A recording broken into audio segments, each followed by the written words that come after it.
आज मुख्यमंत्री डॉक्टर मोहन यादव जी की अध्यक्षता में कैबिनेट की बैठक संपन्न हुई है और जिसमें बहुत ही महत्वपूर्ण फैसले हुए हैं, जिसमें एक तो रीजनल इन्वेस्टर समिट सागर में 27 सितंबर को होने जा रहा है। जैसा कि आप सब जानते हैं कि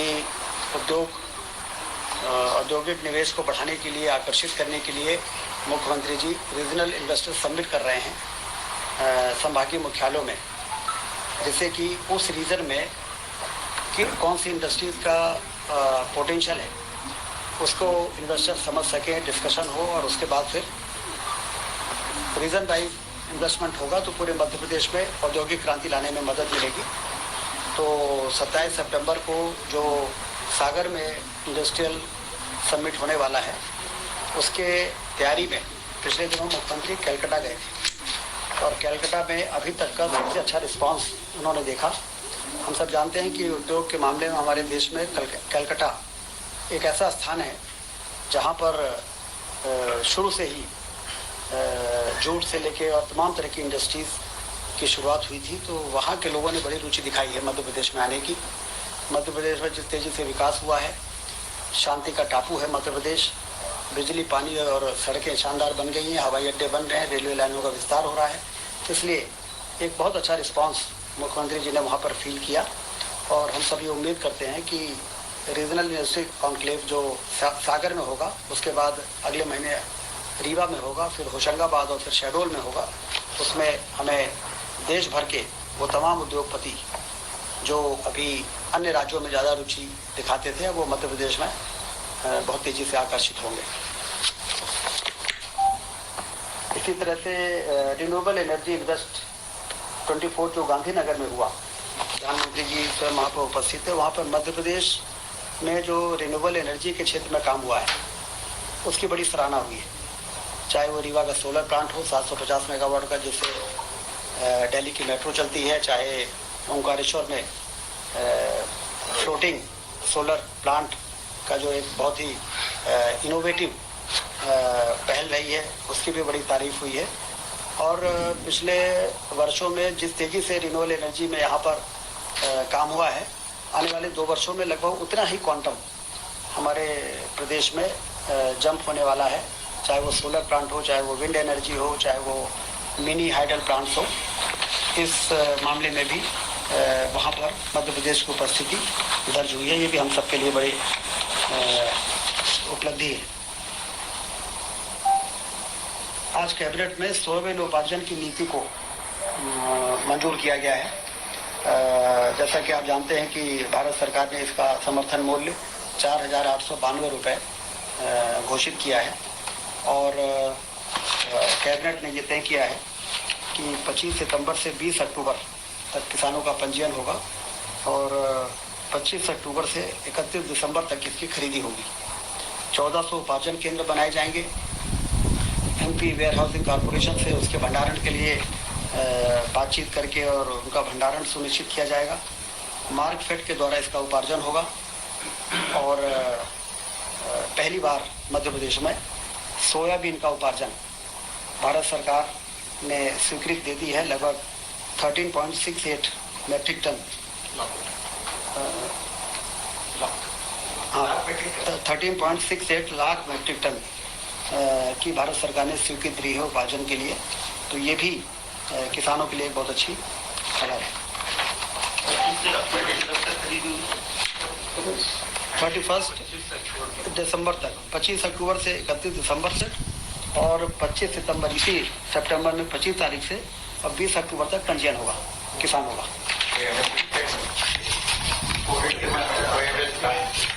MSP 4,892। आज जो मार्केट रेट है लगभग 4,200 से लेकर 4,500 के बीच में है। 4400 4,892, मतलब किसानों के लिए बहुत ही अच्छा अवसर रहेगा। विधायकों का विश्राम गृह आप सब जानते हैं कि काफ़ी पुराना 1958 में जो बन के तैयार हुआ था, वो पर्याप्त नहीं है। जिस तरह से लोग विधायकों के पास आते हैं, 1 BHK के वो कमरे, 2-2 कमरे अलॉट होते हैं और उसको लेके विधायक काफ़ी असुविधा महसूस करते थे।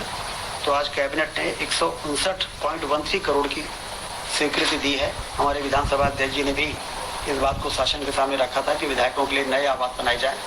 तो 2 ब्लॉक को हम नवीन वो जो पारिवारिक खंड है उनको हटाएंगे और वहाँ पर फ्लैट्स बनाएंगे और 5 ब्लॉक बनेंगे। जगह वही रहेगी, वो जो हरियाली की बात होती है वो वाली वो जगह नहीं, वो जो रीडेंसिफिकेशन में जो प्रस्तावित था वो जगह नहीं है, वो उसमें मंत्रियों के बगले ज़्यादा थे।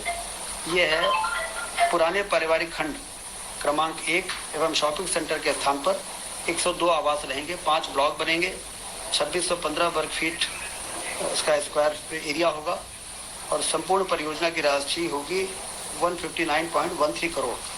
तो कुल मिला के विधायकों की सुविधा मतलब विधायकों के पास आने वाले हजारों लोग जो जनता जनार्दन होती है उनको भी सुविधा होती है जब वहाँ पर बैठने की अच्छी जगह हो, पार्किंग की जगह हो और मीटिंग कर सकें। इस प्रकार से सभी चीज़ों को जो आज के समय में ज़रूरी है।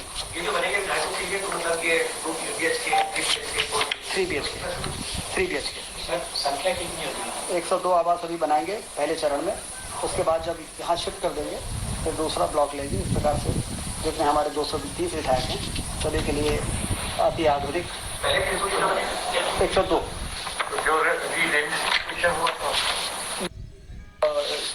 राज्य के बजट से ये आवंटन हुआ है, उसी की सैंक्शन हुई है, तो ये उससे अलग हटके हाउसिंग बोर्ड बनाएगा ये PWD, इसको PWD बनाएगा।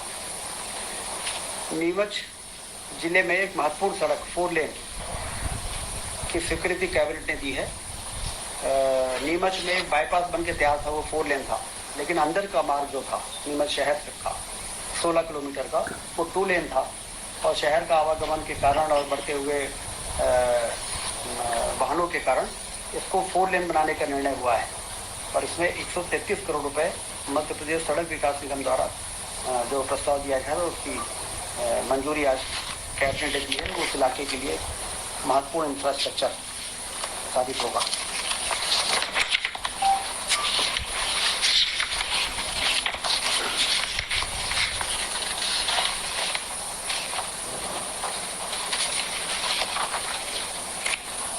आज के कैबिनेट में यही महत्वपूर्ण इशूज है।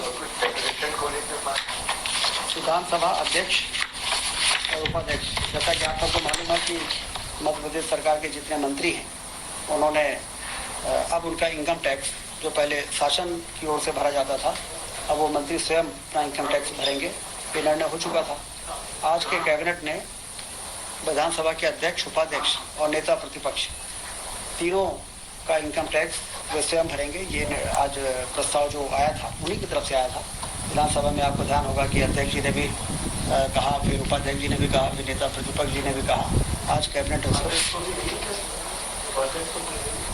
हाँ उपाध्यक्ष जब आएंगे तब, अभी तो ये अभी अध्यक्ष और स्पीकर वो नेता प्रतिपक्ष, तो इनका इनकम टैक्स भी अब वो स्वयं भरेंगे। इससे राज्य शासन का बोझ भी कम होगा और एक नैतिक रूप से ये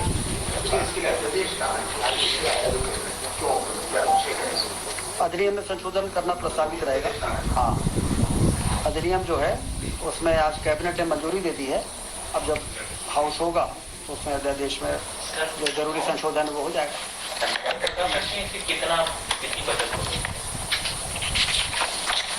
अब ये तो कैलकुलेट करके ही जानकारी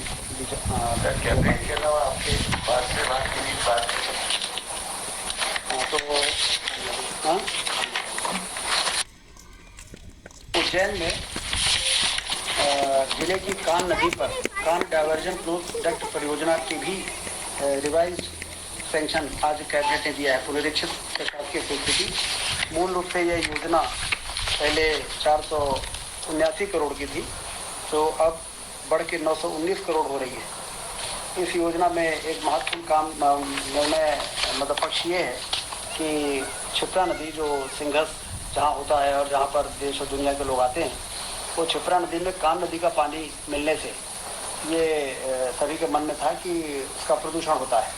तो अब ये जो रिवाइज हुआ है इससे इस कान नदी को डाइवर्ट करके और ले जाके और गंभीर नदी में मिलाएंगे, जहाँ पर वो डैम बना है उसके नीचे डाउन स्ट्रीम में, जिससे कि गंदा पानी आने की तमाम जो संभावना है वो समाप्त हो जाएगी और नदी से नदी जोड़ने का भी क्योंकि आगे वो जो ड्राइनेस है वो कान नदी से जाके गंभीर नदी के सूखेपन को भी समाप्त करेगी। तो एक दो पर्पज इससे पूरे हो रहे हैं और क्षिप्रा को निर्मल रखने में भी मदद मिलेगी। तो इसलिए आज कैबिनेट ने महत्वपूर्ण फैसला करते हुए इसकी लागत को जो 919 करोड़ रुपए हो रही है उसको मंजूरी देने का काम।